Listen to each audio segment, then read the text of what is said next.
La Normandie est peut-être la région la plus connue de France, à l'étranger en tout cas. Son nom signifie le pays des hommes du Nord. Aujourd'hui, on dénombre 3,5 millions de Normands. Et pour parler de l'attractivité de cette région, je reçois aujourd'hui Émilie Bonnet. Bonjour. Bonjour. Vous êtes responsable des ambassadeurs à Normandie Attractivité et vous êtes accompagné de Benjamin Morin. Bonjour. Bonjour. Vous êtes responsable des relations presse. Je le disais en introduction, la Normandie est probablement la région française la plus connue à l'étranger. Comment ça s'explique ? Comment ça s'explique ? Certainement au travers de l'histoire. C'est vrai qu'on dit que la Normandie est la région la plus connue au monde après la Californie. Alors je tiens quand même à dire qu'on n'a jamais eu de source sûre sur cette question. Mais ça reste un état de fait, c'est un mot qui parle, et certainement au travers de son histoire, et notamment de la Seconde Guerre mondiale. Alors vous, personnellement, on l'a dit, la Normandie a une grande histoire. Quel événement de l'histoire normande vous a le plus marqué ? La Normandie, elle a été marquée par l'histoire, mais elle a également marqué l'histoire. Je pense que c'est aussi ce qui fait sa spécificité. Si on pense à la Seconde Guerre mondiale, on dit souvent quand même que la liberté s'est gagnée en Normandie. Le débarquement a eu lieu en Normandie, donc c'est la première région de France qui a été libérée. C'est quand même un acte majeur historique. On est connu dans le monde entier grâce à ça. Les Américains, les Canadiens, les Australiens, les Anglais viennent sur les cimetières de leurs ancêtres en Normandie pour voir ce qui s'est passé ici. Si on monte plus loin dans l'histoire, également, je sais pas, Guillaume le Conquérant a marqué l'histoire du monde. C'est lui qui a construit la Tour de Londres à Londres. C'est comme un Normand qui l'a fait. L'impressionnisme également est connu dans le monde entier. C'est en Normandie. Vous allez à Rouen devant la cathédrale, vous avez l'impression de voir les peintures de Monet. Donc oui, en effet, la Normandie a marqué l'histoire du monde. Et vous, Émilie Bonnet ? Moi, à titre personnel et professionnel, du coup, je dirais que c'est plus au travers des personnages historiques normands. Moi, avec les ambassadeurs, je travaille beaucoup aussi avec des ambassadeurs de la Normandie, des expatriés, qui sont normands, bien sûr, et fiers de l'être, mais qui sont installés un petit peu partout dans le monde. Et du coup, les identités régionales se révèlent de manière un peu différente quand on est à l'international. Et j'ai remarqué assez naturellement que pour un Rouennais ou un Haut-Normand, entre guillemets, un ex-Haut-Normand, eh bien, tout de suite, le personnage historique auquel ils vont avoir référence, c'est Jeanne d'Arc. Forcément, l'histoire de la ville, le patrimoine de la ville est très très marqué de Jeanne d'Arc. Et à l'inverse, encore une fois, sur un expatrié, mais je suis persuadée que ça peut se confirmer avec les Normands du territoire, et bien sur l'ex-Basse-Normandie, plutôt pour les Canets, le personnage historique normand, ça va être Guillaume le Conquérant. Et donc c'est tout l'intérêt aussi d'avoir une vision très très très éparpillée finalement de nos personnages. Et aujourd'hui, tout l'intérêt pour nous aussi, c'est d'aider les Normands à mieux se connaître les uns les autres, et aussi à avoir aujourd'hui un Rouennais qui pensera à Guillaume le Conquérant comme une référence, et d'avoir un Canet qui pensera à Jeanne d'Arc comme une référence. C'est aussi l'enjeu de notre mission. Normandie Attractivité a été lancée en 2017. Quels sont ses objectifs ? Eh bien, c'est un petit peu ce que je viens de dire. Les objectifs de Normandie Attractivité, c'est bien de réunir les Normands, de les fédérer entre eux. Alors quand je parle des Normands, je parle aussi des forces vives, des entreprises, de tous les acteurs qui participent finalement au rayonnement et à l'attractivité de notre territoire sur tous les domaines. De les accompagner dans la fierté d'être Normand et dans le fait de pouvoir l'exprimer haut et fort, et aussi de parler de tout ce que la Normandie a à offrir. Donc, c'est-à-dire pas uniquement l'histoire que l'on vient d'aborder ensemble, mais aussi toute l'innovation et toutes les pépites normandes dont on doit être fier aujourd'hui et qui méritent vraiment d'être connues. Ce qu'il faut voir, c'est qu'au moment de la réunification, il y avait une cohérence territoriale à réunifier ces deux régions qui étaient Basse et Haute-Normandie, mais toutes les deux normandes. C'est un atout pour le territoire. Beaucoup de régions ont été créées de A à Z en dessinant des frontières sur une carte, mais ces personnes en Haute-France n'ont pas les mêmes valeurs, n'ont pas la même histoire. Nous, on a ces valeurs communes. Il s'agit juste de pouvoir un petit peu discuter les uns avec les autres et puis s'appuyer sur cette même histoire normande. Pour cela, vous avez lancé un nouveau portail, choisirlanormandie.fr. Ce dernier est découpé en plusieurs onglets. Parmi eux, l'onglet « Je travaille ». Il existe aujourd'hui une démarche pour réfléchir à ce qui pourrait être amélioré pour améliorer l'attractivité de la région. Qui y travaille à cette démarche ? La démarche, elle a été lancée par Normandie Attractivité, par l'agence. L'idée, c'est de se dire que bien que la Normandie ait beaucoup d'atouts, cadre de vie, dynamisme, innovation, on sait aussi qu'il y a des points sur lesquels il faut travailler pour convaincre les gens de venir s'installer en Normandie. Quand on ne connaît pas une région, il y a forcément des fois des points faibles. Donc, dans un premier temps, on a fait des focus group, des travails avec des chefs d'entreprise, avec des collectivités, avec des Normands aussi, comme vous, comme moi, qui avaient envie de s'engager, qui avaient une vision sur la chose, pour réfléchir aux faiblesses. Qu'est-ce qui aujourd'hui peut un petit peu nous porter préjudice en Normandie, qui peut freiner un petit peu la mobilité. Et une fois qu'on a identifié ces faiblesses, on trouve les solutions qui vont en face.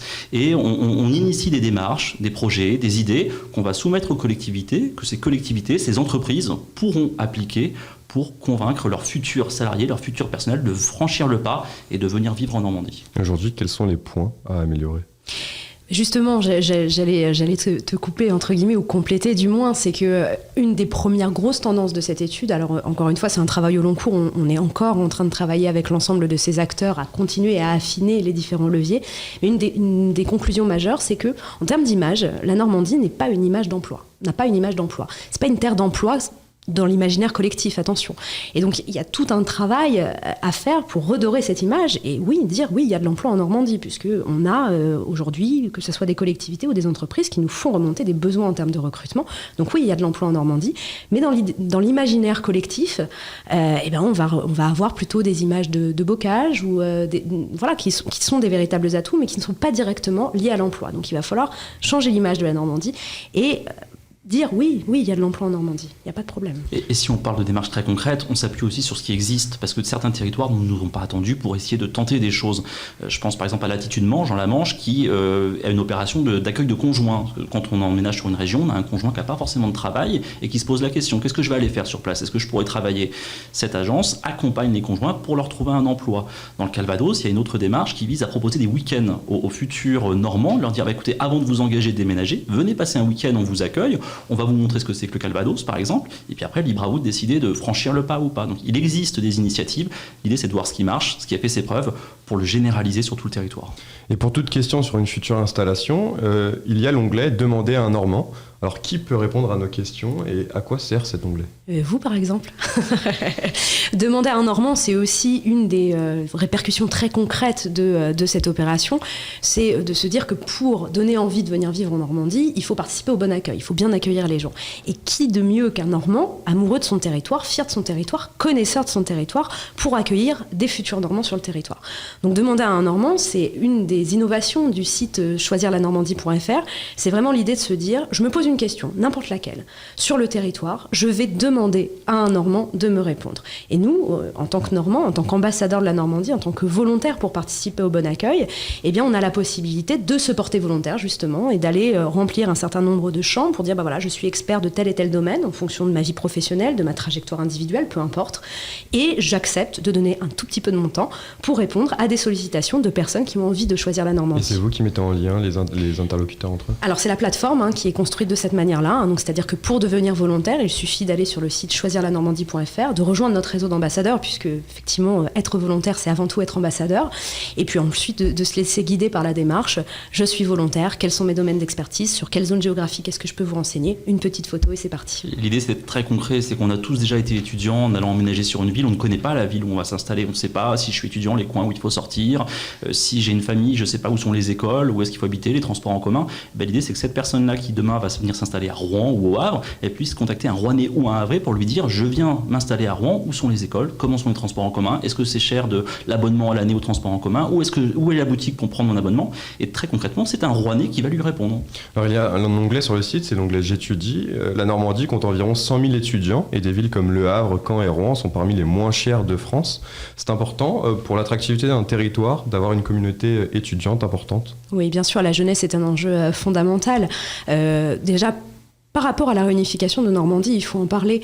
Les jeunes, les étudiants d'aujourd'hui, sont des personnes qui n'ont que très peu, voire pas du tout connu la séparation entre la basse et la haute Normandie. C'est des jeunes qui vont se définir en tant que Normands. Donc en termes d'identité et de fierté collective, on est sur une jeunesse qui a envie d'aller de l'avant et qui a envie de se fédérer pour ce territoire. Ça laisse du potentiel pour une agence comme Normandie Attractivité. Tout à fait. Et bien évidemment, l'enseignement supérieur et la recherche, c'est gage de dynamique. On a envie que ces étudiants se sentent bien en Normandie et qu'à la sortie de leurs études, à la sortie de leur formation, qui aura été formée par des universités normandes, ils choisissent la Normandie pour y travailler, pour s'installer, pour construire leur famille. Ils pourront pourquoi pas devenir ambassadeurs? C'est quoi justement être ambassadeur?